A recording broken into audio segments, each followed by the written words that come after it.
ಪ್ರಥಮವಾಗಿ ಜಾತ್ಯತೀತ ಜನತಾದಳದ ಪಕ್ಷದ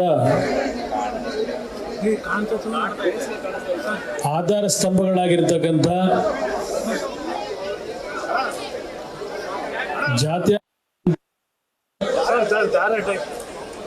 ಸಂಕಷ್ಟದ ದಿನಗಳಲ್ಲೂ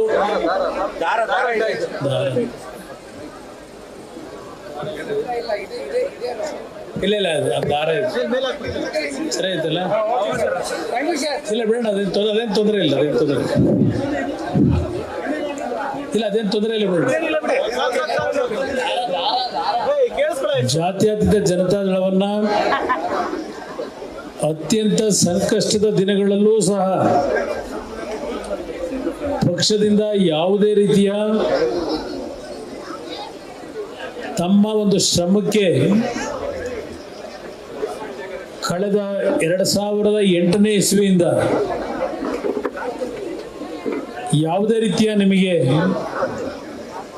ಪಕ್ಷದ ಒಂದು ದುಡಿಮೆಗೆ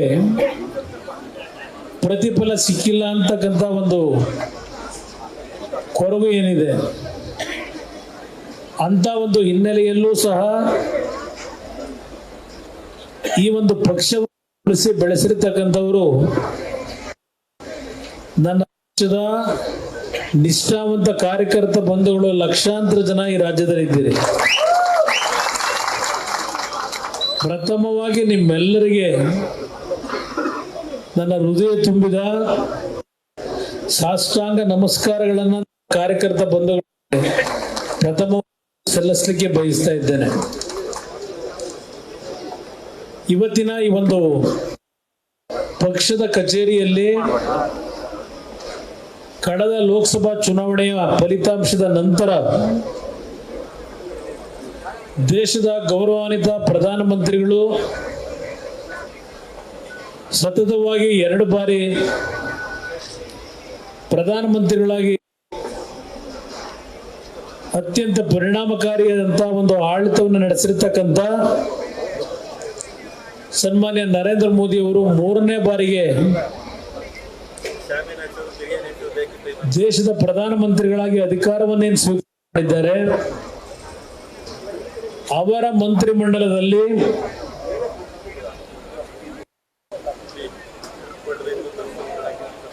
ಕೇಂದ್ರ ಸಚಿವನಾಗಿ ಪ್ರಮಾಣ ವಚನವನ್ನು ಸ್ವೀಕಾರ ಮಾಡತಕ್ಕಂಥ ಒಂದು ಸಂದರ್ಭ ಇವತ್ತು ನನ್ನ ಪಾಲಿಗೆ ಬಂದಿರತಕ್ಕಂಥದ್ದು. ಕರ್ನಾಟಕ ರಾಜ್ಯದ ನನ್ನ ಜನತೆಗೆ ಇದು ಅರ್ಪಣೆಯನ್ನ ನಿಮ್ಮಗಳ ಮುಖಾಂತರ ನಾನು ಮಾಡ್ಲಿಕ್ಕೆ ಬಯಸ್ತಾ ಇದ್ದೇನೆ. ವೇದಿಕೆ ಮೇಲೆ ನನ್ನ ಎಲ್ಲ ಸಹೋದ್ಯೋಗಿ ಶಾಸಕ ಮಿತ್ರರಿದ್ದೀರಿ, ಹಿರಿಯರಿದ್ದೀರಿ, ಕಿರಿಯರಿದ್ದೀರಿ. ನನ್ನ 2 ಸಹೋದರಿಯರು ಶಾರದಾ ಪುರಿಯ ನಾಯಕ್ ಅವರು ಮತ್ತು ಕರಿಯಮ್ಮನವರಿದ್ದಾರೆ. GT ದೇವೇಗೌಡರು ಹಿರಿಯರಿದ್ದಾರೆ. ಈಗ ನನ್ನ ಎಲ್ಲರ ಹೆಸರನ್ನ ಹೇಳಲಿಕ್ಕೆ ಹೋಗೋದಿಲ್ಲ. ನಮ್ಮ ಹಗರಿಬೊಮ್ಮನಹಳ್ಳಿಯ ನೇಮ ನಮ್ಮ ಮಾಜಿ ಶಾಸಕ ಮಿತ್ರಗಳಿದ್ದಾರೆ, ಮಾಜಿ ಹಾಲಿ ಸದಸ್ಯರುಗಳು, ಪಕ್ಷದ ಎಲ್ಲ ಪ್ರಮುಖರಿದ್ದಾರೆ. ಅದರ ಜೊತೆಯಲ್ಲಿ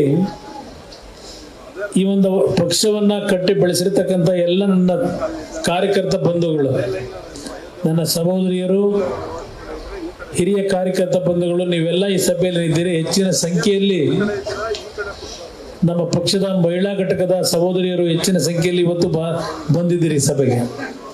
ನನ್ನ ಮಾಧ್ಯಮದ ಸ್ನೇಹಿತರು ಇದ್ದೀರಿ. ನಿಮ್ಮೆಲ್ಲರಿಗೆ ನನ್ನ ಪ್ರಥಮವಾಗಿ ಗೌರವಪೂರ್ವಕವಾದ ವಂದನೆಗಳನ್ನು ಸಲ್ಲಿಸಿ, ಬಹುಶಃ 2018ರ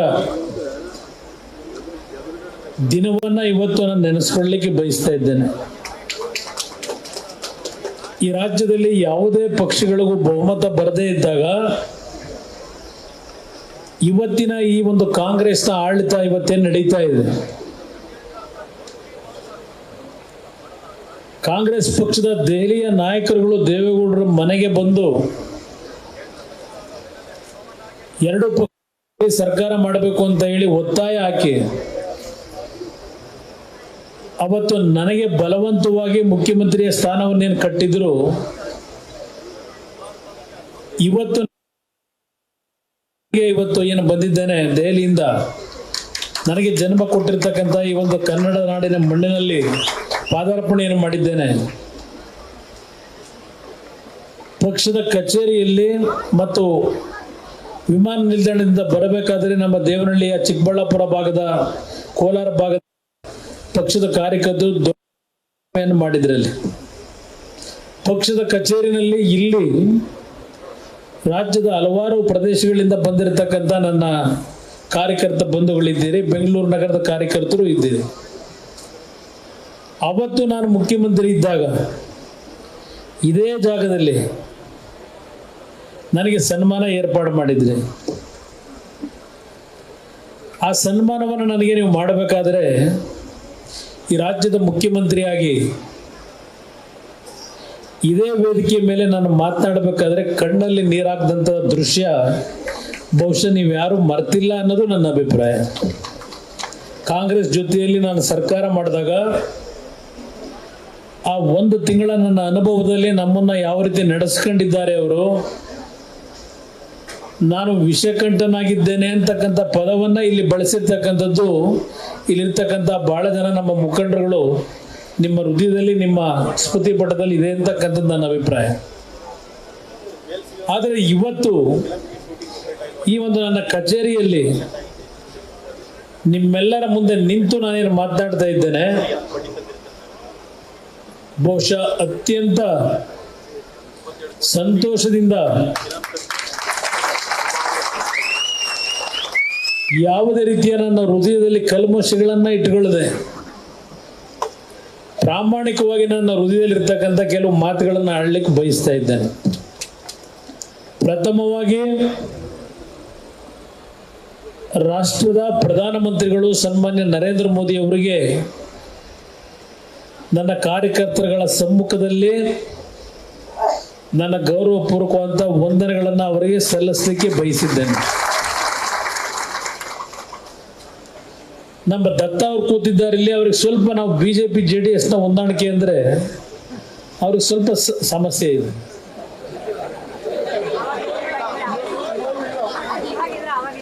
ಯಾಕೆಂದ್ರೆ ಅವರು ನಮ್ಮ ರಾಷ್ಟ್ರೀಯ ಅಧ್ಯಕ್ಷರು ದೇವೇಗೌಡರ ಮಾರ್ಗದರ್ಶನದಲ್ಲಿ ಇದ್ದಾರೆ. ಈ ದೇಶದ ರಾಜಕಾರಣದಲ್ಲಿ ಸನ್ಮಾನ್ಯ ದೇವೇಗೌಡರ ಕೆಲವು ರಾಜಕೀಯದ ನಿರ್ಣಯಗಳು ನನಗೂ ಅವ್ರಿಗೂ ಸ್ವಲ್ಪ ಎಲ್ಲೋ ಒಂದು ಕಡೆ ಸ್ವಲ್ಪ ಹತ್ತಿರದಲ್ಲಿಲ್ಲ. ದತ್ತ ಅವರು ದೇವೇಗೌಡರ ಗರಡಿಯಲ್ಲಿ ಬಂದವರು, ಆದ್ರೆ ಇಲ್ಲಿರ್ತ ಹಲವಾರು ಶಾಸಕ ಮಿತ್ರರು, ಮಾಜಿ ಶಾಸಕರು ನನ್ನ ಸಹಪಾಠಿಗಳಾಗಿ ನನ್ನನ್ನು ರಾಜಕೀಯವಾಗಿ ಅಧಿಕಾರಕ್ಕೆ ಕೂರಿಸ್ತಕ್ಕಂಥ ಕೆಲಸ ಮಾಡಿರ್ತಕ್ಕಂಥವ್ರು ಬಹಳ ಜನ ಇಲ್ಲಿದ್ದಾರೆ. ನಮ್ಮ ನಿಂಗಪ್ಪನವರಿಂದ ಪ್ರಾರಂಭ ಆದರೆ ತಿಮ್ಮರಾಯಪ್ಪನವ್ರು ಇರ್ಬೋದು, ಅಂದಾನಿ ಇರ್ಬೋದು, ಈ ಹೆಸರು ಹೇಳ್ತಾ ಕೃಷ್ಣಪ್ಪಣ್ಣ MLA ಇದ್ರಲ್ಲ ಕೃಷ್ಣಪ್ಪಣ್ಣ, ಸುರೇಶ್ ಬಾಬಣ್ಣ MLA ಇರಲಿಲ್ಲ, ಬಟ್ ನನ್ನ ಜೊತೆಲಿ ಇದ್ದಂತ ಬಹಳ ಜನ ಇದ್ದಾರೆ. 2006ನೇ ಇಸ್ವಿಯನ್ನು ಸ್ಮರಿಸ್ಕೊತೀನಿ. 2006 ನಾನು ಬಯಸಿ ಮುಖ್ಯಮಂತ್ರಿ ಆಗಿದ್ದಲ್ಲ, ಅದು ಯಾವ 2004ರಲ್ಲೂ ಯಾವುದೇ ಪಕ್ಷಗಳಿಗೆ ಬಹುಮತ ಬರಲಿಲ್ಲ. ಆಗಲೂ ಸಹ ಸನ್ಮಾನ್ಯ ದೇವೇಗೌಡರು ಇದೇ ಕಾಂಗ್ರೆಸ್ ಪಕ್ಷವನ್ನ ನಂಬಿದ್ರು. ಕಾಂಗ್ರೆಸ್ ಪಕ್ಷದ ಜೊತೆ ಸರ್ಕಾರ ಮಾಡಬೇಕು ಅಂತಕ್ಕಂಥ ನಿರ್ಧಾರ ಮಾಡಿದ್ರು. ಅವತ್ತು ಸಹ ಅರುಣ್ ಜೇಟ್ಲಿ ಅವರು ಈ ಒಂದು ರಾಜ್ಯದಲ್ಲಿ ಬಿಜೆಪಿ ಪಕ್ಷದ ಉಸ್ತುವಾರಿ ಕಾರ್ಯದರ್ಶಿಗಳಾಗಿ ಏನು ಕೆಲಸ ನಿರ್ವಹಣೆ ಮಾಡಿದ್ರು ಚುನಾವಣೆಯಲ್ಲಿ. ಆ ಚುನಾವಣೆಯ ಫಲಿತಾಂಶದ ನಂತರ ನನ್ನನ್ನು ಭೇಟಿ ಮಾಡಬೇಕು ಅಂತ ಹೇಳಿ ಈ ರಾಜ್ಯದಲ್ಲಿ ಇರ್ತಕ್ಕಂಥ ಒಂದು ಪತ್ರಿಕೋದ್ಯಮಿಯ ಮನೆ ಮಾಲೀಕರು ಅವರ ಮನೆಯಲ್ಲಿ ಒಂದು ಸಭೆ ಏರ್ಪಾಡಾಗಿತ್ತು. ಆ ಸಂದರ್ಭದಲ್ಲಿ ನನಗೆ ಒಂದು ಸಲಹೆ ಕೊಟ್ಟಂಥದ್ದು, ನಮ್ಮ ಒರಿಸ್ಸಾದಲ್ಲಿ ಬಿಜು ಪಟ್ನಾಯಕ್ ಅವ್ರ ಮಗ ನವೀನ್ ಪಟ್ನಾಯಕ್ ಅವರು ಬಿಜೆಪಿಯವರು ಅವತ್ತು ಸಂಬಂಧ ಮಾಡಿ ಸರ್ಕಾರ ನಡೆಸ್ತಾ ಇದ್ದರು. ಅದೇ ರೀತಿಯಲ್ಲಿ ಕರ್ನಾಟಕದಲ್ಲಿ ಬಿಜೆಪಿ ಮತ್ತು JDS ಪಕ್ಷದ ಒಂದು ಸರ್ಕಾರವನ್ನು ಮಾಡೋಣ, ನಿಮ್ಮ ತಂದೆಯವರ ಶಕ್ತಿ ನಮಗೆ ಗೊತ್ತಿದೆ, ನಿಮಗೆ ಅಧಿಕಾರವನ್ನು ನಾವು ಕೊಡ್ಲಿಕ್ಕೆ ತಯಾರಾಗಿದ್ದೇವೆ ಅಂತಕ್ಕಂಥ ಚರ್ಚೆ ನಡೀತು. ಆದ್ರೆ ನಾನು ಆ ಸಂದರ್ಭದಲ್ಲಿ ಒಂದು ಮಾತು ಹೇಳಿದೆ, ಯಾವುದೇ ಕಾರಣಕ್ಕೂ ನಾನು ಮಂತ್ರಿ ಆಗಬೇಕು, ಮುಖ್ಯಮಂತ್ರಿ ಆಗಬೇಕು ಅಂತಕ್ಕಂಥದ್ದು ನನ್ನ ತಲೆನಲ್ಲಿ ಇಲ್ಲ. ನನ್ನ ಪಕ್ಷವನ್ನು ಕಟ್ಟಬೇಕು ಅಂತಕ್ಕಂಥದ್ದು ನಾನು ನಿರ್ಧಾರ ಮಾಡಿದ್ದೇನೆ. ನನಗೆ ಯಾವುದೇ ರೀತಿಯ ಅಧಿಕಾರದ ವ್ಯಾಮೋಹ ಇಲ್ಲ ಅಂತಕ್ಕಂಥ ಮಾತನ್ನ ಅರುಣ್ ಜೇಟ್ಲಿ ಅವ್ರಿಗೆ ಏನು ಹೇಳಿದ್ದಾನೆ, ಯಾವ ಮನೆಯಲ್ಲಿದ್ದೆ ಅವತ್ತು ಚರ್ಚೆಗೆ, ಅವರು ಇನ್ನೂ ಬದುಕಿದ್ದಾರೆ ಇಲ್ಲಿ ಈ ರಾಜ್ಯದಲ್ಲಿ, ಅವತ್ತು ನಾನು ಏನು ಹೇಳಿದ್ದೇನೆ ಅಂತ ಹೇಳಿ. ನಂತರ ಕಾಂಗ್ರೆಸ್ ಜೊತೆ ಸರ್ಕಾರ ಮಾಡೋದು, ಏನೇನು ನಡೀತು ಅಂತಕ್ಕಂಥದ್ದು ಇತಿಹಾಸದಲ್ಲಿ ಬರೀತಾರೆ, ಬರವಣಿಗೆ ಮಾಡ್ತಕ್ಕಂಥದ್ದು ಏನೇನು ಆಗಿದೆ ಅಂತಕ್ಕಂಥದ್ದು. ನಾನು ಅದನ್ನೆಲ್ಲ ಸಮಯ ವ್ಯರ್ಥ ಮಾಡ್ಲಿಕ್ಕೆ ಹೋಗೋದಿಲ್ಲ ಹೇಳಿ. ನಂತರ ಕಾಂಗ್ರೆಸ್ನ ಆಡಳಿತ ಅವತ್ತು ಸಹ ನಮ್ಮ ಕಾರ್ಯಕರ್ತರಿಗೆ ಏನಾದರೂ ಒಂದು ಸ್ಥಾನಮಾನ ಕೊಡ್ಲಿಕ್ಕೆ ಬಿಡಲಿಲ್ಲ. ಅವರು ಮಂತ್ರಿಮಂಡಲ ವಿಸ್ತರಣೆ ಮಾಡ್ಲಿಕ್ಕೆ 6 ತಿಂಗಳಾದರೂ ಮಾಡಲಿಲ್ಲ. ಆಗ ಒಂದು ಸಂಘರ್ಷ ಮಾಡಲಿಕ್ಕೆ ನಾನು ನಮ್ಮ ಶಾಸಕರ ಒತ್ತಡಕ್ಕೆ ಕೈ ಹಾಕಿದೆ. ಅಲ್ಲಿಂದ ಒಂದು ಹೊಸ ಬದಲಾವಣೆ ಪ್ರಾರಂಭ ಆಯಿತು. ಕೊನೆಗೆ ದೇವೇಗೌಡರು ಚುನಾವಣೆಗೆ ಹೋಗೋಣ, ಸರ್ಕಾರ ವಿಸರ್ಜನೆ ಮಾಡಿಸೋಣ ಅಂತಕ್ಕಂಥ ತೀರ್ಮಾನ ಮಾಡಿದ್ರು. ಆದರೆ ಬಿಜೆಪಿಯ ಕೆಲವು ನಾಯಕರು, ನಮ್ಮ ಪಕ್ಷದ ಮುಖಂಡರು, ಶಾಸಕರು ಏನಾದರೂ ಒಂದು ಟೆಂಪ್ರರಿ ತಾತ್ಕಾಲಿಕವಂತ ಸರ್ಕಾರ ತರಲೇಬೇಕಣ್ಣ, ಇಲ್ಲದೆ ನಾವು ಚುನಾವಣೆಗೆ ಹೋಗೋಕ್ಕಾಗಲ್ಲ ಅಂತೇಳಿ ಅವತ್ತು ಸರ್ಕಾರ ರಚನೆ ಆಗಿದ್ದು. ನಾನವತ್ತು ಪ್ರಕಾಶ್ ಅವ್ರು ಇವತ್ತಿಲ್ಲ, ನಮ್ಮ ಮುಂದೆ ಅವ್ರು ಮನೆಗೆ ಹೋಗಿ ಹೇಳಿದೆ, ನನಗೆ ಅಧಿಕಾರ ಮುಖ್ಯಮಂತ್ರಿ ಆಗಿ ಅಂತ. ಅವ್ರು ಹೇಳಿದ್ರು, ಶಾಸಕರಲ್ಲಿ ನಿಮ್ಮ ಜೊತೆಲಿದ್ದಾರೆ, ನಾನು ಅದನ್ನು ಅಪೇಕ್ಷೆ ಪಡೋದು ಸರಿ ಇಲ್ಲ, ನೀವು ಮುಂದುವರಿಸಿ, ನನ್ನ ಆಶೀರ್ವಾದ ಇದೆ ಅಂದರು. ಇದೆಲ್ಲ ಒಂದು ಇತಿಹಾಸ ಇದೆ. ನಾನು ಅಧಿಕಾರವನ್ನು ಬಿಜೆಪಿಗೆ ಅವತ್ತು ಯಡಿಯೂರಪ್ಪನವರಿಗೆ ಪ್ರಾಮಾಣಿಕವಾಗಿ ಹೇಳ್ತೇನೆ, ನನ್ನನ್ನು ಬೆಳೆಸಿರ್ತಕ್ಕಂಥ ಈ ಒಂದು ಪಕ್ಷ ಇನ್ನೂ ಉಳಿಸಿರ್ತಕ್ಕಂಥ ನನ್ನ ತಂದೆ ತಾಯಿಂದರು ಇದ್ದೀರಿ, ನನ್ನ ಪಕ್ಷದ ಕಾರ್ಯಕರ್ತರು, ನನಗೆ ನೀವೆಲ್ಲ ದೇವರ ಸಮಾನ. ನಾನು ಹೃದಯದಿಂದ ಹೇಳ್ತಾ ಇದ್ದೇನೆ, ಅವತ್ತು ನಾನು ಯಡಿಯೂರಪ್ಪನವ್ರಿಗೆ ಅಧಿಕಾರ ಕೊಡಬೇಕು, ಹಸ್ತಾಂತರ ಮಾಡಬೇಕು ಅಂತ ಇದ್ದವನು. ಆ ಅಧಿಕಾರ ಹಸ್ತಾಂತರವನ್ನ ಕೊಡದೇ ಇರ್ತಕ್ಕಂಥದ್ದಕ್ಕೆ ಹಲವಾರು ರೀತಿಯಲ್ಲಿ ಯಾವ ಕುತಂತ್ರಗಳು ನಡೀತು, ಅದು ಒಂದು ಭಾಗ ಇದೆ. ಆದರೆ ಆ ಕುತಂತ್ರಕ್ಕೆ ಬಲಿಯಾದವನು ನಾನು. ಆ ಕುತಂತ್ರಕ್ಕೆ ಪ್ರಾಮಾಣಿಕವಾಗಿ ನಾನು ಅವ್ರಿಗೆ ಅಧಿಕಾರ ಕೊಡಬೇಕು ಅಂತ ಇದ್ದವನು 20 ತಿಂಗಳು. ಆ ಕುತಂತ್ರಕ್ಕೆ ಬಲಿಯಾದ ಹಿನ್ನೆಲೆ 2008ನೇ ಇಸ್ವಿಯಿಂದ ಈ ಪಕ್ಷವನ್ನು ಉಳಿಸ್ಲಿಕ್ಕೆ ನಿಮ್ಮಗಳ ಜೊತೆಗೂಡಿ ಒಂದು ಪ್ರಾದೇಶಿಕ ಪಕ್ಷ ಉಳಿಸ್ತಕ್ಕಂಥದ್ದು ಅಷ್ಟು ಸುಲಭ ಇಲ್ಲ. ಇವತ್ತು ರಾಜಕೀಯದಲ್ಲಿ ಒಂದು ಪಕ್ಷವನ್ನು ಉಳಿಸ್ಕೊಳ್ಳಿಕ್ಕೆ ಆರ್ಥಿಕ ಶಕ್ತಿನೂ ಸಹ ಬೇಕು. ಯಾವುದೇ ರೀತಿಯ ಆರ್ಥಿಕವಾಗಿ ನಾನು ಮುಖ್ಯಮಂತ್ರಿಯಾಗಿ 20 ತಿಂಗಳು ಯಾವುದೇ ರೀತಿಯ ಒಂದು ವ್ಯಾಮೋಹಕ್ಕೆ, ಹಣದ ವ್ಯಾಮೋಹಕ್ಕೆ ಬಲಿಯಾಗಲಿಲ್ಲ. ಅವತ್ತು ನನ್ನ ನಾಡಿನ ಬಡ ಕುಟುಂಬದ ಶ್ರಮಿಕ ವರ್ಗದ ಯುವಕರೇನಿದ್ದಾರೆ, ಆನ್ಲೈನ್ ಲಾಟ್ರಿಯ ವ್ಯಾಮೋಹದಲ್ಲಿ ಸಾಲ ಮಾಡಿ ಆತ್ಮಹತ್ಯೆ ಮಾಡ್ಕೊತಾ ಇದ್ರು. ಈ ರಾಜ್ಯದಲ್ಲಿ ಎಲ್ಲ ರೀತಿಯ ಲಾಟ್ರಿಗಳನ್ನು ಬಂದ್ ಮಾಡದಂತ ನಿರ್ಧಾರ ಮಾಡಿದೆ. ಅವತ್ತು ನಾನು ಮನಸ್ಸು ಮಾಡಿದ್ರೆ ಇವತ್ತು ಯಾವುದೋ ಮಟ್ಟದಲ್ಲಿ ಹಣ ಗಳಿಕೆ ಮಾಡ್ಬೋದಾಗಿತ್ತು. ಸಾರಾಯಿ ಬಂದ್ ಮಾಡಿದೆ. ಇದೆಲ್ಲ ಒಂದು ಇತಿಹಾಸ ಇದೆ. ನಾನು ಹಣಕ್ಕೆ ಅವತ್ತು ಬಲಿಯಾಗಲಿಲ್ಲ. ನಾನೊಂದು ಹೆಸರು ಮಾಡಬೇಕು, ಈ ಪಕ್ಷವನ್ನು ಕಟ್ಟಬೇಕು, ಸನ್ಮಾನ್ಯ ದೇವೇಗೌಡರ ಹೆಸರನ್ನ ಉಳಿಸಬೇಕು ಅಂತ ಹೇಳಿ ಪ್ರಾಮಾಣಿಕವಾಗಿ ಗ್ರಾಮ ವಾಸ್ತವ್ಯದ ಕಾರ್ಯಕ್ರಮವನ್ನು ಪ್ರಾರಂಭ ಮಾಡಿ ಬೆಂಗಳೂರು ನಗರದಲ್ಲಿದ್ದಾಗ ಪ್ರತಿ ಶನಿವಾರ ಬೆಳಗ್ಗೆಯಿಂದ ರಾತ್ರಿ 12-1 ಗಂಟೆಯವರೆಗೆ ಒಂದು ತೊಟ್ಟು ನೀರನ್ನ ಕುಡಿದೆ ಬಡ ಜನರ ಕಷ್ಟ ಸುಖಗಳನ್ನು ಕೇಳ್ತಾ ಒಂದು ಜನತಾ ದರ್ಶನ ಅದೋ ಒಂದು ಐತಿಹಾಸಿಕವಾದ ದಾಖಲೆ ಇದೆ. ಇದೆಲ್ಲವನ್ನು ನಾನು ಮಾಡಲಿಕ್ಕೆ ಕಾರಣ ಈ ನಾಡಿನ ಒಂದು ಜನತೆಯ ಆಶೀರ್ವಾದದೊಂದಿಗೆ ಒಂದು ಸ್ವತಂತ್ರವಾದ ಸರ್ಕಾರವನ್ನ, ಜನತಾದಳದ ಸರ್ಕಾರ ಈ ರಾಜ್ಯದಲ್ಲಿ 5 ವರ್ಷದ ಆಡಳಿತವನ್ನು ನಡೆಸ್ತಕ್ಕಂಥ ಸರ್ಕಾರವನ್ನ ತರಬೇಕು ಅಂತ ಹೇಳಿ ಪ್ರಾಮಾಣಿಕವಾಗಿ ನನ್ನ ಆರೋಗ್ಯವನ್ನು ಲೆಕ್ಕಿಸದೆ ನಾನು ಶ್ರಮ ಪಟ್ಟಿದ್ದೇನೆ. ಆದ್ರೆ ಆಗಲಿಲ್ಲ. ಹೋದ ಕಡೆ ಎಲ್ಲ ಕಡೆ ಜನ ಸೇರ್ತಾರೆ. ನಮ್ಮ ಪಂಚರತ್ನ ರಥಯಾತ್ರೆ, ಬಹುಶಃ ಅದು ಇತಿಹಾಸ, ಅದು ಪಂಚರತ್ನ ರಥಯಾತ್ರೆ. ಆ ಸೇರಿದಂತ ಜನ ಇವತ್ತು ನಾನು ಮರ್ತೋಗಿದ್ದೆ ಎಲ್ಲ. ಇವತ್ತು ಇಲ್ಲಿ ನಮ್ಮ ದೇವನಹಳ್ಳಿಯ ಮತ್ತು ನಮ್ಮ ಮುಳಬಾಗಿಲಿನ ನಮ್ಮ ಲೀಡರ್ ಎಲ್ಲ ಸೇರಿ ಒಂದು 3-4 ಬೃಹತ್ ಹಾರಗಳನ್ನ ಕ್ರೇನ್ಗಳಲ್ಲಿ ನಿಲ್ಲಿಸ್ಕೊಂಡಿದ್ರು. ಆ ಪಂಚರತ್ನ ಕಾರ್ಯಕ್ರಮದ ಸಂದರ್ಭದಲ್ಲಿ ಇಡೀ ರಾಜ್ಯದಲ್ಲಿ ತರತರಾವರಿಯ ಬೃಹತ್ ಹಾರಗಳು, ಬಹುಶಃ ಅದು ದಾಖಲೆಗೆ ಹೋಯ್ತದು, ಗಿನ್ನಿಸ್ ರೆಕಾರ್ಡ್ ಆಗಿದೆ. ಆ ರೀತಿಯ ಒಂದು ನಿಮ್ಮಗಳ ಶ್ರಮ ಅವತ್ತು ರಾತ್ರಿ 2 ಗಂಟೆ 3 ಗಂಟೆನಲ್ಲಿ ಹೆಣ್ಣು ಮಕ್ಕಳಾದಿಯಾಗಿ ಕಾಯ್ತಾ ಇದ್ದಂಥ ಒಂದು ಸನ್ನಿವೇಶಗಳಿದ್ರು. ನಮ್ಮ ಪಕ್ಷ ಕೊನೆಗೆ ಆ ಶ್ರಮ ಪಟ್ಟರು ನೀವೆಲ್ಲರೂ 19 ಸ್ಥಾನಕ್ಕೆ ಇಳಿದು. ಇನ್ನು ಮುಗಿದೋಯ್ತು ಜನತಾದಳ. ಜನತಾದಳ ಇನ್ನು ಚೇತರಿಸ್ಕೊಳ್ಳಿಕ್ಕೆ ಸಾಧ್ಯ ಇಲ್ಲ. ಎಲ್ಲ ಪಕ್ಷಕ್ಕೆ ಬನ್ನಿ ಅಂತ ಪಾಪ ಕಾಂಗ್ರೆಸ್ ನಾಯಕರು 136 ಗಳಿಕೆ ಮಾಡೋ ಸೀಟ್ಗಳನ್ನು ಗೆದ್ದರು. ನಮ್ಮ ಶಾಸಕರುಗಳು ಏನೋ ಅವ್ರ ಕ್ಷೇತ್ರದ ಬಗ್ಗೆ ಲೆಟರ್ ಇಟ್ಕೊಂಡು ಹೋದರೆ ಅವರುಗಳಿಗೆ, ನೀವು ಬಂದಿದ್ದೀರಾ, ಬನ್ನಿ. ಈಗಾಗಲೇ 12 ಜನ ಕಾಂಗ್ರೆಸ್ ಪಕ್ಷಕ್ಕೆ ಸೇರ್ಲಿಕ್ಕೆ ನಮ್ಮ ಜೊತೆಗೆ ಬಂದಾಯಿತು. ನೀವು 13ನೇವರು ನೀವು ಬಂದರೆ ನಿಮ್ಮ ಕ್ಷೇತ್ರಕ್ಕೆ ಏನು ಬೇಕು ಎಲ್ಲ ಕೆಲಸಗಳಿಗೆ ಹಣ ಕೊಡ್ತೀವಿ ಅಂತ ಹೇಳಿ ಯಾವ್ಯಾವ ರೀತಿ ನನ್ನ ಶಾಸಕರುಗಳಿಗೆ, ಮಿತ್ರರಿಗೆ ಒಂದು ಒತ್ತಾಯಗಳನ್ನು ಹಾಕಿದ್ದಾರೆ. ಇದು ಒಂದು ಇತಿಹಾಸ. ಇದು 136 ಸ್ಥಾನಕ್ಕೆ ಗೆದ್ದ ನಂತರ ಜನತಾದಳವನ್ನು ಸರ್ವನಾಶ ಮಾಡ್ತೀವಿ ಅಂದರು. ಇವತ್ತಿಲ್ಲಿಗೆ ಬಂದಿದ್ದೇವೆ. ಈಗ ನನಗೆ 2018 ಇನ್ನೊಂದು ಹೇಳ್ತೀನಿ ನಿಮಗೆ. 2019 ಬಹುಶಃ ಅವತ್ತು ಏಪ್ರಿಲ್ ತಿಂಗಳಿರಬೇಕು, ಏಪ್ರಿಲ್ ಮಾರ್ಚ್ ತಿಂಗಳು.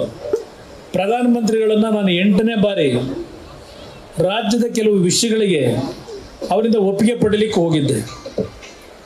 1.5 ಗಂಟೆ ನನಗೆ ಉಪದೇಶ ಮಾಡಿದ್ರು. ನೀನು ಏನು ಕಷ್ಟಪಡ್ತಾ ಇದ್ದೀಯ ಕರ್ನಾಟಕದಲ್ಲಿ, ನಿನ್ನ ಉತ್ತಮ ಅಂತ ಆಡಳಿತಕ್ಕೆ ನಿನಗೇನು ಬೆಲೆ ಇಲ್ಲ ಅಲ್ಲಿ. ಅಷ್ಟೊಳಗೆ ನಮ್ಮ ರೈತರ 25,000 ಕೋಟಿ ಸಾಲ ಮನ್ನಾ ಮಾಡಿದ್ದೆ. ನೀನು ಮಾಡಿದಂಥ ಯಾವುದೇ ಒಳ್ಳೆಯ ಕೆಲಸಗಳಿಗೆ ನಿನಗಲ್ಲಿ ಏನೂ ಬೆಲೆ ಇಲ್ಲ. ಯಾತಕ್ಕೆ ಮಾತೆತ್ತ ನಿಮ್ಮ ತಂದೆ ಹೆಸರನ್ನು ತರ್ತೀಯ? ನಿಮ್ಮ ತಂದೆಯವ್ರನ್ನ ಒಂದು ಸೈಡ್ಗೆ ಇಡು, ಅವ್ರ ಹೆಸರನ್ನು ಹೇಳಬೇಡ. ಇವತ್ತು ತೀರ್ಮಾನ ಮಾಡು, ಇವತ್ತು ರಾಜೀನಾಮೆ ಕೊಟ್ಟು ನಾಳೆ ಹೊಸದಾಗಿ ಮುಖ್ಯಮಂತ್ರಿಯಾಗಿ ಪ್ರಮಾಣ ವಚನ ಸ್ವೀಕಾರ ಮಾಡು. ಮುಂದಿನ ಸಂಪೂರ್ಣ ಅವಧಿ ಈ ದೇಶದ ಪ್ರಧಾನಮಂತ್ರಿಯಾಗಿ ನಾನು ಹೇಳ್ತಾ ಇದ್ದೇನೆ. ನಿನ್ನ ಆಡಳಿತವನ್ನು ನನ್ನ ಹತ್ರದಿಂದ ಗಮನಿಸಿದ್ದೇನೆ. ನಿನ್ನನ್ನು ಯಾರು ಮುಟ್ಲಿಕ್ಕೆ ಸಾಧ್ಯ ಆಗದೆ ಇರತಕ್ಕಂಥ ಶಕ್ತಿಯನ್ನು ನಾನಿವತ್ತು ನೀನು ಕೊಡ್ಲಿಕ್ಕೆ ತಯಾರಾಗಿದ್ದೇನೆ. ತೀರ್ಮಾನ ಮಾಡುವಂತಕ್ಕಂಥ ಮಾತನ್ನು ಹೇಳಿದ್ರು ನರೇಂದ್ರ ಮೋದಿ ಅವರು. ಅಷ್ಟು ಗೌರವವನ್ನು ನಮ್ಮ ಕುಟುಂಬದ ಮೇಲೆ, ದೇವೇಗೌಡರ ಮೇಲೆ ಇಟ್ಟಂತ ಗೌರವಾನ್ವಿತ ಪ್ರಧಾನಮಂತ್ರಿಗಳ ಮಾತನ್ನ ಅವತ್ತು ನಾನು ಕೇಳಿದ್ರು. ಬಹುಶಃ ನೀವೆಲ್ಲ ಇಷ್ಟೊಂದು ಕಷ್ಟ ಅನುಭವಿಸಿ ನನ್ನನ್ನು ಇವತ್ತು ಈ ಪರಿಸ್ಥಿತಿಯಲ್ಲಿ ನೋಡ್ತಕ್ಕಂಥದ್ದಕ್ಕಿಂತ ಮುಂಚೆನೆ ನಿಮಗೂ ಸ್ವಲ್ಪ ಕಷ್ಟ ಶ್ರಮವನ್ನು ಕಡಿಮೆ ಮಾಡ್ಲಿಕ್ಕೆ ನನಗೆ ಅವಕಾಶ ಇದೆ. ಆ ಒಂದು ಅವಕಾಶ ಕಳ್ಕೊಂಡೆ ನಾನು. ಮುಗಿದೋಯ್ತಲ್ಲ ಅಂದರು. ನಾನೇ ಆಗಿ ಬಿಜೆಪಿಯ ಕೇಂದ್ರ ಸರ್ಕಾರದ ಜವಾಬ್ದಾರಿಯುತವಾದಂಥ ಮುಖಂಡರ ಮನೆಗೆ ಹೋಗಿದ್ದಲ್ಲ, ಅವರೇ ಕರೆಸ್ಕೊಂಡ್ರು ನನ್ನನ್ನು ಚುನಾವಣೆ ನಂತರ ಪ್ರೀತಿಯಿಂದ. ಇವತ್ತು ನಮ್ಮ ವಿಶ್ವಾಸ ನಿನ್ನ ಜೊತೆನಲ್ಲಿದೆ, ನಮ್ಮ ಜೊತೆಗೂಡಿ ಕೆಲಸ ಮಾಡು ಅಂತ ಹೇಳಿ ಆಹ್ವಾನ ಕೊಟ್ಟು ಇವತ್ತು ನನಗೆ ಕೊಟ್ಟಿರ್ತಕ್ಕಂಥ ಗೌರವ ಏನಿದೆ, ಆ ಗೌರವವನ್ನು ನಾನು ಪಡ್ಕೊಂಡಿದ್ರೆ ಇಲ್ಲಿರ್ತಕ್ಕಂಥ ನನ್ನ ಕಾರ್ಯಕರ್ತರಿಗೆ ಈ ಗೌರವ ಸಲ್ಲಬೇಕು ಅನ್ನೋದನ್ನು ನಾನು ಕೇಳಲಿಕ್ಕೆ ಬಯಸ್ತಾ ಇದ್ದೇನೆ. ಇಲ್ಲೇ ನಮ್ಮನ್ನು ಕೇಳ್ತಿದ್ದವ್ರು ಯಾರು? ಅಂತ ಒಂದು ಕಷ್ಟ ಕಾಲದಲ್ಲೂ ಈ ಪಕ್ಷವನ್ನು ಉಳಿಸ್ತೀವಿ, ಬೆಳೆಸ್ತೀವಿ ಅಂತಕ್ಕಂಥ ನಿಮ್ಮ ಈ ಛಲ ಏನಿದೆ, ನಾನು ಇವತ್ತು ಒಂದು ಮಾತನ್ನು ಹೇಳ್ತೇನೆ. ಈ 15-16 ವರ್ಷಗಳು ನೀವು ಪಟ್ಟಿರ್ತಕ್ಕಂಥ ಶ್ರಮಕ್ಕೆ ಸಂಪೂರ್ಣವಾದಂಥ ಫಲ ಆ ಭಗವಂತ ನಿಮ್ಮೆಲ್ಲರಿಗೆ ನೀಡ್ತಾನೆ ಅಂತಕ್ಕಂಥದ್ದು ನನ್ನ ಅಭಿಪ್ರಾಯ. ಇಷ್ಟು ಪ್ರೀತಿಯಿಂದ ಇವತ್ತು ನನ್ನನ್ನು ಬರಮಾಡ್ಕೊಂಡಿದ್ದೀರಿ. ಇವತ್ತು ನಮ್ಮ ಪಕ್ಷ ಈ ಮಟ್ಟಕ್ಕೆ ಕೇವಲ ನಾವು ಗೆದ್ದಿರತಕ್ಕಂಥ 2 ಸ್ಥಾನ, ನಾನು ಹಾಸನ ಜಿಲ್ಲೆಯ ಜನತೆಗೆ ದೋಷ ಕೊಡಲ್ಲ. ಇವತ್ತೇನಾದರೂ ಜನತಾದಳ ಉಳಿಸಿ ಬೆಳೆಸಿದ್ರೆ ಆ ಜಿಲ್ಲೆಯ ಜನತೆಯ ಆ ಒಂದು ದೇವೇಗೌಡರಿಗೆ ಕೊಟ್ಟಿರ್ತಕ್ಕಂಥ ಒಂದು ಶಕ್ತಿ ಏನಿದೆ, ಆ ಶಕ್ತಿ ಏನಿದೆ ಅದನ್ನ ನಾನು ಕೊನೆ ಉಸಿರಿರೋವರೆಗೂ ಹಾಸನ ಜಿಲ್ಲೆಯ ಜನತೆಯನ್ನ, ನನ್ನ ಕಾರ್ಯಕರ್ತರನ್ನ ಮರೀತಕ್ಕಂಥವನಲ್ಲ. ಕೆಲವು ರಾಜಕೀಯದ ಬೆಳವಣಿಗೆಗಳಾಗಿದ್ದಾವೆ, ಅದಕ್ಕೂ ಒಂದು ಕಾಲ ಬರುತ್ತೆ, ಅದಕ್ಕೂ ಕಾಲ ಬರುತ್ತೆ. ನನಗೆ ನೋವೆಲ್ಲ ಆಯಿತು ನನ್ನ ಕುಟುಂಬದ ಬಗ್ಗೆ. ಇವತ್ತೇನು ನಡೀತಾ ಇದೆ ಪಾಪ, ನಾನು ಕುಟುಂಬ ಅಂತ ಹೇಳಿದ್ರೆ, ನಾನು ಕುಟುಂಬ ಆದರೆ ನಾನು ನಿಖಿಲ್ ಅನಿತಾ ಅಂತ ಹೇಳಿದೆ ಅಂತೇಳಿ ಅದಕ್ಕೂ ಪ್ರಚಾರ ನಡೆದೋಯ್ತು. ನಮ್ಮ ಕುಟುಂಬದಲ್ಲಿ ನಾವು ಬೇರೆ ಇದ್ದೇವೆ, ಎಲ್ಲರ ಅವರವ್ರ ವ್ಯವಹಾರ ಅವ್ರು ಮಾಡ್ಕೊತಾರೆ. ಆ ಹಿನ್ನೆಲೆಯಲ್ಲಿ ಹೇಳಿದ್ರೆ ಅದಕ್ಕೂ ನನ್ನ ಮೇಲೆ ಟೀಕೆ ಮಾಡಿದ್ರು. ಆದರೆ ಇವತ್ತು ಹೇಳ್ತೇನೆ, ಈ ರಾಜ್ಯದ ಮುಖ್ಯಮಂತ್ರಿಗಳಿಗೆ, ಇವತ್ತು ಕಾಂಗ್ರೆಸ್ನ ನಾಯಕರಿಗೆ ಹೇಳ್ತೇನೆ, 82 ವರ್ಷದ ಯಡಿಯೂರಪ್ಪ ನಮ್ಮ ಕುಟುಂಬ ಮುಗಿಸ್ಬೇಕು ಅಂತ ಹೇಳಿ ಏನೇನು ಮಾಡ್ತೀವಿ ನಾವು, ಎದುರಿ ಪಲಾಯನವಾದ ಮಾಡಲ್ಲ. ಮಾಡಿದ್ರಿ ನಿಮ್ಮ ಉಪಯೋಗ ಪಡಿಸಿಕೊಂಡು ನಿಮ್ಮ ಮಂತ್ರಿಗಳು, ನಿಮ್ಮ ಪೊಲೀಸ್ ಅಧಿಕಾರಿಗಳನ್ನ ಯಾವ ರೀತಿ ನೀವು ದುರುಪಯೋಗ ಪಡಿಸ್ಕೊತಾ ಇದ್ದೀರಿ, ಅದೆಲ್ಲ ಒಂದು ಭಾಗ ಇರಲಿ, ಕಾನೂನು ತೀರ್ಮಾನ ಮಾಡಲಿ ಅದನ್ನ. ಆದ್ರೆ ನನಗೆ ನೋವಾಗಿದ್ದು ನಿನ್ನೆ ದಿನ ಈ ರಾಜ್ಯ 4 ಬಾರಿ ಮುಖ್ಯಮಂತ್ರಿಗಳಾಗಿ 82 ವರ್ಷದ ಯಡಿಯೂರಪ್ಪನವ್ರ ಬಗ್ಗೆ ಯಾವ ಕುತಂತ್ರ ನಡೆಸ್ಕೊಂಡು ನೀವು ಅರೆಸ್ಟ್ ಮಾಡಬೇಕು ಅಂತೇಳಿ ಅವ್ರ ಮೇಲೆ ಕೈ ಹಾಕಿದ್ದೀರಿ. ದೇವೇಗೌಡರ ಕುಟುಂಬ ಮುಗಿಸಾಯ್ತು, ಈಗ ಯಡಿಯೂರಪ್ಪ ಕುಟುಂಬನ ಮುಗಿಸೋಣ ಅಂತಕ್ಕಂಥದ್ದು ನಿಮ್ಮ ಈ ಕುತಂತ್ರ ಇದೆಯಲ್ಲ. ಮುಂದಿನ ದಿನ ಈ ರಾಜ್ಯದಲ್ಲಿ ಕಾಂಗ್ರೆಸ್ಸು ಸಂಪೂರ್ಣ ಸರ್ವನಾಶ ಆಗೋದನ್ನ ಯಾರು ತಪ್ಪಿಸ್ಲಿಕ್ಕೆ ಸಾಧ್ಯ ಇಲ್ಲ. ಅದು ಫೆಬ್ರವರಿ ತಿಂಗಳಿನಲ್ಲಿ ಕಂಪ್ಲೇಂಟ್ ಕೊಟ್ರಂತೆ. ಫೆಬ್ರವರಿ ತಿಂಗಳಿನಲ್ಲಿ ಆ ಕೇಸ್ನಲ್ಲಿ ಆ ರೀತಿ ಆಗಿದ್ರೆ ಈ 3 ತಿಂಗಳು ಯಾತಕ್ಕೆ ಅವ್ರನ್ನ ಟಚ್ ಮಾಡಲಿಲ್ಲ ನೀವು? 4 ತಿಂಗಳು ಯಾಕೆ ನೀವು ಟಚ್ ಮಾಡಲಿಲ್ಲ ಯಡಿಯೂರಪ್ಪನವ್ರನ್ನ? ಆ ಕೇಸ್ನಲ್ಲಿ ಯಾವುದೋ ನಮ್ಮ ಮುರುಘರಾಜೇಂದ್ರ ಒಂದು ಪ್ರಕರಣ ಆಯಿತು, 24 ಗಂಟೆಲಿ ಅರೆಸ್ಟ್ ಮಾಡಿದ್ರಿ. ಇಲ್ಲಿ ಯಾವುದೋ ಇದೆಂಥದ್ದು ಅಂದ್ರಳ್ಳಿ ಅಂತೇಳಿ ಇಲ್ಲಿ ಯಾವುದೋ ಒಂದು ಪಾಪ ಅವ್ರು ಯಾರೋ ಸ್ವಾಮಿ ನನ್ನನ್ನೇನೋ ಒಂದು ಕರೆದೇನೋ ಪೂಜೆ ಮಾಡಿಸಿದ್ರು, ದೇವೇಗೌಡರನ್ನ ಕರೆದು ಅಲ್ಲೇನೋ ಒಂದು ಪೂಜೆ ಮಾಡಿದ್ರು ಅಂತೇಳಿ ಅವ್ರ ಮೇಲೆ ಅದೆಂಥದೋ ಒಂದು ಮತ್ತೆ ಅಲ್ಲೊಂದು ಪೋಸ್ಕೋನು ಮಾಡಿ ಪಾಪ ಅವ್ರನ್ನ ತಗೊಂಡೋಗಿ ಅಲ್ಲೆಲ್ಲೋ 3 ತಿಂಗಳಾಯ್ತು 4 ತಿಂಗಳಾಯ್ತು ಗೊತ್ತಿಲ್ಲ, ಅರೆಸ್ಟ್ ಮಾಡಿಟ್ಟು ಈ ಕೇಸನ್ನ ನೀವು ಟಚ್ ಮಾಡದೆ ಈಗ ನೀವು ಯಡಿಯೂರಪ್ಪನವರ ಹೆಸರನ್ನ ತಂದು ನಾನ್ ಬೇರಬಲ್ ವಾರೆಂಟ್ ಅಂತ ಹೇಳಿ ಕೈ ಹಾಕಿದ್ದೀರಲ್ಲ. ನಿಮ್ದೊಂದು ಇಲಾಖೆನ ಇದು, ನಿಮ್ಮ ಸರ್ಕಾರನ ಇದು, ನಿಮ್ ಕಾನೂನು. 4 ತಿಂಗಳಿಂದ ಏನ್ ಮಾಡ್ತಾ ಇದ್ರಿ? ಇವತ್ತು ನಿಮಗೆ ಯಾವೊಂದು JDS BJPಯ ಮೈತ್ರಿಯಿಂದ ಈ ನಾಡಿನ ಜನತೆ ಇವತ್ತು ಕಾಂಗ್ರೆಸ್ನ ಮುಗಿಸ್ತಕ್ಕಂಥ ತೀರ್ಮಾನ ಮಾಡಿದ್ದಾರೆ. ಅವ್ರು ತಿಳ್ಕೊಂಡಿದ್ದಾರೆ, ಕಾಂಗ್ರೆಸ್ನವರು 9 ಸೀಟ್ ಗೆದ್ದಿದ್ದೀವಿ ಅಂತೇಳಿ. ಆ 9 ಸೀಟು ಅವ್ರ ಶ್ರಮದಲ್ಲಿ ಗೆದ್ದಿದ್ದಲ್ಲ. ಅದು ಕೆಲವು ಕ್ಷೇತ್ರದಲ್ಲಿ ನಮ್ಮವರು ಸ್ವಲ್ಪ ಮೋದಿಯವರ ಹೆಸರಿನಲ್ಲಿ ನಾವು ಗೆದ್ದಾಯ್ತು ಅಂತ ಹೇಳಿ ಸ್ವಲ್ಪ ಆ ಶ್ರಮ ಹಾಕತಕ್ಕಂಥದ್ರಲ್ಲಿ ಸ್ವಲ್ಪ ಕಡಿಮೆ ಮಾಡಿದ್ರಿಂದ ಇವತ್ತು ಗೆದ್ದಿದ್ದಾರೆ. ಇಲ್ಲದೆ ಇದ್ದಿದ್ರೆ ಸ್ಥಾನ ನಾವು ಗೆಲ್ತಾ ಇದ್ವು. ಹಾಸನದಲ್ಲಿ ಪೆನ್ ಡ್ರೈವ್ ಅಂತ ಕುಮಾರಸ್ವಾಮಿ ಜೋಬಲ್ ತೋರ್ಸನೋ ಇದೇ ಡ್ರೈವ್ ಇರಬೇಕು ಬಿಟ್ಟ ಅಂತ ಹೇಳಿದ್ರು. ನಿಮ್ ಯೋಗ್ಯತೆಗೆ ನ್ಯಾಯಯುತವಾದ ಚುನಾವಣೆ ನಡೆಸದೆ ಏನಿದ್ದೀರಿ?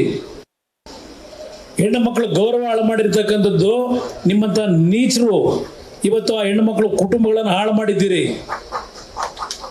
ಆ ಪೆನ್ ಡ್ರೈವ್ಗಳಲ್ಲಿ ಆ ಹೆಣ್ಣು ಮಕ್ಕಳು ಮುಖ ಇಟ್ಟು ಏನ್ ನಡೆದಿದೆಯೋ ಇನ್ನೂ ಏನೋ ಘಟನೆಗಳು ಬರಬೇಕದು. ನಾನು ಯಾರನ್ನು ವಹಿಸ್ಕೊಳ್ಳಲ್ಲ. ಚುನಾವಣೆಯಲ್ಲಿ ಗೆಲ್ಲಕ್ಕೋಸ್ಕರವಾಗಿ ಹಲವಾರು ಕುಟುಂಬದ ಹಾಳು ಮಾಡಿರ್ತಕ್ಕಂಥ ಇಂಥ ನೀಚ ಸರ್ಕಾರ ಇದು. ಯಾರನ್ನ ಅರೆಸ್ಟ್ ಮಾಡಿದ್ದೀರಿ? ಯಾರನ್ನ ಅರೆಸ್ಟ್ ಮಾಡಿದ್ದೀರಿ ನೀವು? ನಡೀತಲ್ಲ ಅದು ಯಾವುದೋ ಒಂದು ಫೋನು ಕಾನ್ವರ್ಸೇಷನ್ ನಮ್ಮ CD ಶಿವ ಅವರದು. ನನಗೆಲ್ಲ ಆ ಲೆವೆಲ್ಗೆ ಇಳಿಬಾರ್ದು.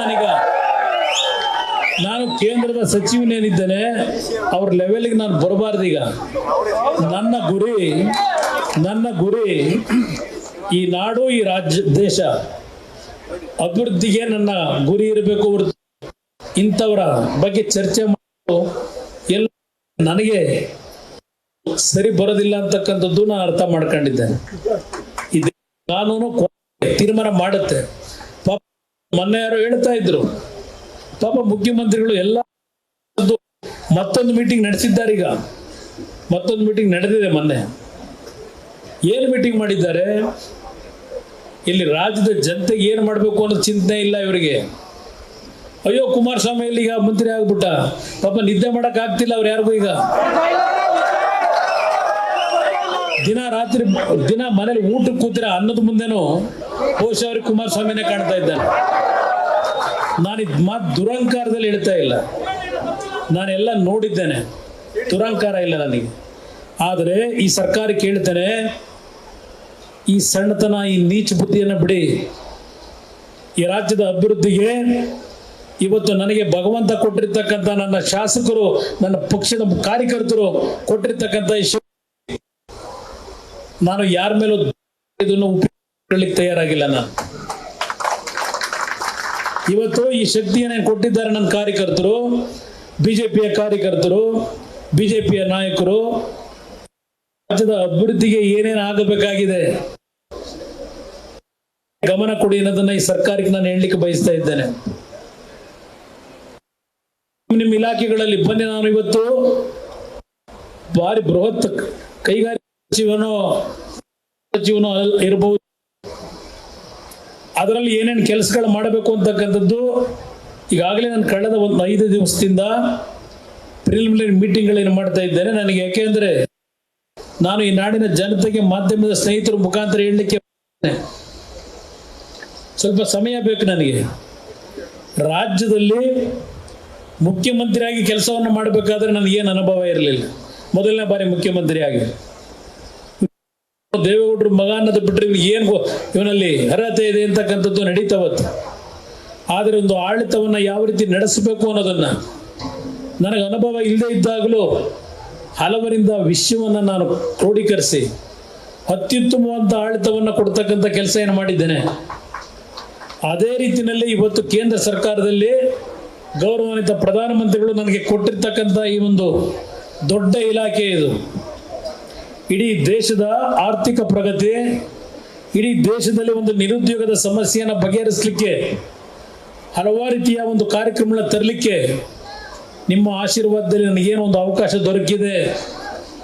ಪ್ರಾಮಾಣಿಕವಾದ ಪ್ರಯತ್ನವನ್ನು ಪಡ್ತೇನೆ. ನಾಡಿನ ಯುವಕರು, ಈ ದೇಶದ ಯುವಕರಿಗೆ ಯಾವ ರೀತಿಯಲ್ಲಿ ಇವತ್ತು ಉದ್ಯೋಗ ಕೊಡಬೇಕು ಅನ್ನೋದನ್ನು ನಾನು ಮೊನ್ನೆ ನಮ್ಮ ಅಧಿಕಾರಿಗಳಿಗೆ ಒಂದು ಮಾತು ಹೇಳಿದೆ. ಒಂದು ಗುಜರಾತ್ನಲ್ಲಿ ಒಂದು ಯೂನಿಟ್ನ ತರಬೇಕು ಅಂತ ಹೊರಟರು. ಒಂದು ಸೆಮಿ ಕಂಡಕ್ಟರ್ನ ಉತ್ಪಾದನೆ ಮಾಡತಕ್ಕಂಥ ಒಂದು ಯೋಜನೆ, ಸೆಮಿ ಕಂಡಕ್ಟರ್ನ. ಆ ಯೋಜನೆಯನ್ನ ಒಂದು ಮೈಕ್ರಾನ್ ಅಂತಕ್ಕಂಥ ಕಂಪನಿ, ಹೆಸರು ಹೇಳಬಾರದು ಬಹುಶಃ, ಅದೇನು ಬರೆಯೋದು ಬೇಡ ನೀವು. ಆ ಕಂಪನಿ ಒಂದು ಯೂನಿಟ್ನ ಈ ದೇಶದಲ್ಲಿ ಹಾಕ್ತೀವಿ ಅಂತ ಬಂದಿದ್ದಾರೆ ಕಳೆದ ವರ್ಷ. ಆ ಕಂಪನಿಯ ಒಟ್ಟು ಆದಾಯ ಇನ್ವೆಸ್ಟ್ಮೆಂಟು $2.75 ಬಿಲಿಯನ್. $2.75 ಬಿಲಿಯನ್. ಅದಕ್ಕೆ ರಾಜ್ಯ ಸರ್ಕಾರ ಮತ್ತು ಕೇಂದ್ರ ಸರ್ಕಾರದ ಸಬ್ಸಿಡಿ 70% ಕೊಡ್ತಕ್ಕಂಥದ್ದು. ಅವರು ಉದ್ಯೋಗ ಸೃಷ್ಟಿ ಮಾಡೋದು ಎಷ್ಟು? 5,000 ಉದ್ಯೋಗ ಸೃಷ್ಟಿ ಮಾಡ್ತಾರೆ. ಆ 5,000 ಸೃಷ್ಟಿ ಮಾಡೋದಕ್ಕೆ ನಾವು ಅವರಿಗೆ ಕೊಡ್ತಕ್ಕಂಥ ಸಬ್ಸಿಡಿ, ರಾಜ್ಯ ಸರ್ಕಾರ, ಕೇಂದ್ರ ಸರ್ಕಾರ, ಅದು ಬೇರೆ ರಾಜ್ಯ, ಈ ರಾಜ್ಯದಲ್ಲ ನಾನು ಹೇಳ್ತಾ ಇರೋದು, ಸಬ್ಸಿಡಿ ರೂಪದಲ್ಲಿ ಅವ್ರಿಗೆ ಕೊಡೋದು 2 ಲಕ್ಷ ಬಿಲಿಯನ್. ನಮ್ಮ ಸುರೇಶ್ ಅಣ್ಣ ಇದ್ರು ಅವತ್ತು ಮೀಟಿಂಗ್ನಲ್ಲಿ, ನಮ್ಮ ಸುರೇಶ್ ಬಾಬು ಅವರು, ನಾನು ಮೀಟಿಂಗ್ ಮಾಡಬೇಕಾದ್ರೆ 2 ಲಕ್ಷ ಬಿಲಿಯನ್ ಉದ್ಯೋಗಕ್ಕೆ ನಾವು ಅವ್ರಿಗೆ ಕೊಡೋ ಸಬ್ಸಿಡಿ. ನಾನು ನಮ್ಮ ಅಧಿಕಾರಿಗಳಿಗೆ ಹೇಳಿದೆ, 5,000 ಜನಕ್ಕೆ ಒಂದೊಂದು ಉದ್ಯೋಗಕ್ಕೆ ನೀವು ಆ ಕಂಪನಿಗೆ 3,20,00,000 ನೀವು ಸಬ್ಸಿಡಿ ಕೊಟ್ಟು ಉದ್ಯೋಗ ಕೊಡೋದು ಎಷ್ಟು ಮಟ್ಟಿಗೆ ಸರಿ? ಸಣ್ಣ ಸಣ್ಣ ಉದ್ಯೋಗವನ್ನು ಇವತ್ತು ತರಿಸ್ತಕ್ಕಂಥವ್ರು ನಮ್ಮಲ್ಲಿ, ನಮ್ಮ ರಾಜ್ಯದಲ್ಲಿ ಪೀಣ್ಯದಲ್ಲಿ ಇವತ್ತು ನಮ್ಮ ಸ್ಮಾಲ್ ಸ್ಕೇಲ್ ಇಂಡಸ್ಟ್ರಿಗಳಿದ್ದಾವೆ. ಎಷ್ಟು ಲಕ್ಷ ಜನಕ್ಕೆ ಉದ್ಯೋಗ ಕೊಟ್ಟಿದ್ದಾರೆ. ಅವರು ನಾವೇನು ಅವರಿಗೆ ಬೆನಿಫಿಟ್ ಕೊಟ್ಟಿದ್ದೇವೆ? ಇದೆಲ್ಲ ನಾನು ಚಿಂತನೆ ಮಾಡ್ತಾ ಇದ್ದೇನೆ. ಯಾವ ರೀತಿ ದೇಶದ ಸಂಪತ್ತು, ಏಕೆಂದರೆ ಭಾಳ ಜನಕ್ಕಿದೆ. ಇವತ್ತು ಈ ಚುನಾವಣೆಯಲ್ಲಿ ಚರ್ಚೆಗಳು ನಡೀತು, ನಮಗೆ ಉದ್ಯೋಗ ಇಲ್ಲ, ನಮ್ಮ ಮಕ್ಕಳನ್ನ ಓದಿಸಿದ್ದೇವೆ, ಉದ್ಯೋಗ ಇಲ್ಲ ನಮಗೆ ಅಂತಕ್ಕಂಥದ್ದನ್ನು ಎಲ್ಲ ಕಡೆ ಚರ್ಚೆ ಮಾಡೋದು ಕೇಳಿದ್ದೇನೆ. ನನಗೆ ಒಂದು 15-20 ದಿವಸ ಇನ್ನೂ ಸಮಯ ಬೇಕು. ಇದೆಲ್ಲ ಕೇಂದ್ರ ಸರ್ಕಾರದ ಆಳ್ತ ಹೇಗಿದೆ ಅಂತಕ್ಕಂಥದ್ದು ತಿಳ್ಕೋಬೇಕಾಗುತ್ತೆ. ನಾನಿವತ್ತು ಪ್ರಧಾನಮಂತ್ರಿಗಳಿಗೆ ಈ ದೇಶ ಒಂದು ಉತ್ತಮವಾದ ರೀತಿಯಲ್ಲಿ ಪ್ರಗತಿ ಆಗಬೇಕು ಅಂತಕ್ಕಂಥ ಚಿಂತನೆ ಇಟ್ಕೊಂಡಿದ್ದಾರೆ.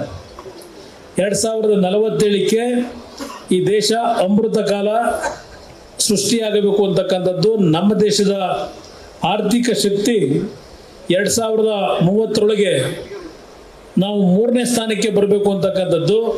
ಮುಂದಿನ 2047ಕ್ಕೆ 1ನೇ ಸ್ಥಾನಕ್ಕೆ ಬರಬೇಕು ಅಂತಕ್ಕಂಥ ಚಿಂತನೆ ನರೇಂದ್ರ ಮೋದಿ ಅವರೇನು ಇಟ್ಕೊಂಡಿದ್ದಾರೆ. ಅವರು ಇವತ್ತು ನಮಗೆ ಕೆಲಸ ಮಾಡತಕ್ಕಂಥ ಎಲ್ಲ ರೀತಿಯ ಮುಕ್ತವಾದ ಅವಕಾಶಗಳನ್ನು ಕೊಟ್ಟಿದ್ದಾರೆ. ಪ್ರತಿಯೊಂದು ವಾಚ್ ಮಾಡ್ತಾರೆ, ಗೊತ್ತು ನನಗೆ. ನಮ್ಮ ಒಂದೊಂದು ಕ್ಷಣವನ್ನು ಅವರು ವಾಚ್ ಮಾಡ್ತಾರೆ. ನಾನು ಸ್ವಲ್ಪ ಇನ್ನೂ ಅಲ್ಲಿ ವಿಷಯಗಳನ್ನು ಕ್ರೋಢೀಕರಿಸ್ಕೋಬೇಕಾಗಿದೆ. ಯಾವ ರೀತಿ ಈ ಇಲಾಖೆಯಲ್ಲಿ ಸಮರ್ಥವಾಗಿ ಕೆಲಸ ಮಾಡೋದಷ್ಟೇ ಅಲ್ಲ, ನನ್ನ ಕೃಷಿಕ ಬಂಧುಗಳು ಅವ್ರಿಗೆ ಯಾವ ರೀತಿ ಇವತ್ತು ಬೇರೆ ಮಂತ್ರಿಗಳಿದ್ದಾರೆ, ಅವರಿಂದ ಯಾವ ರೀತಿ ಕೆಲಸ ಮಾಡಿಸ್ಬೇಕು, ಸ್ಕಿಲ್ ಡಿಪಾರ್ಟ್ಮೆಂಟಲ್ಲಿ ಯಾವ ರೀತಿ ಉದ್ಯೋಗದ ಒಂದು ಸಮಸ್ಯೆಗಳಿಗೆ ಪರಿಹಾರ ತರಬೇಕು. ಬರೀ ನನ್ನ ಇಲಾಖೆಗೆ ಸೀಮಿತ ಆಗೋದಿಲ್ಲ.